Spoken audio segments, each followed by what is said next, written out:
Une conférence de 2 jours s'est tenue à Kigali, associant les institutions des ministères chargés de l'extraction minière dans les pays de la région des Grands Lacs CIRGL, dont le Rwanda, le Burundi, la République démocratique du Congo et la République centrafricaine. Dans un sommet qui les a réunis à Kampala, ils se sont mis d'accord sur la même ligne directive de l'extraction minière et le rôle de la femme dans ce métier. Mais le ministère en charge dit qu'il y a toujours des barrières sur les violences faites aux femmes, qu'il faut prendre des mesures pour les lutter à tout prix.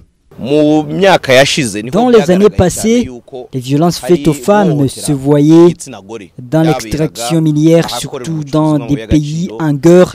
Mais maintenant, nous avons essayé de prendre des mesures pour lutter contre ces violences, qui sont généralement les raisons pour lesquelles, dans ces conférences, nous invitons des formateurs en genre pour aider les ministères en extraction minière afin de bien comprendre le rôle de la femme dans ce métier. Nous invitons les filles et femmes à fréquenter les écoles en ce sens, mises en place par le gouvernement rwandais, et soutenir les femmes entrepreneurs dans le business de l'exploitation minière.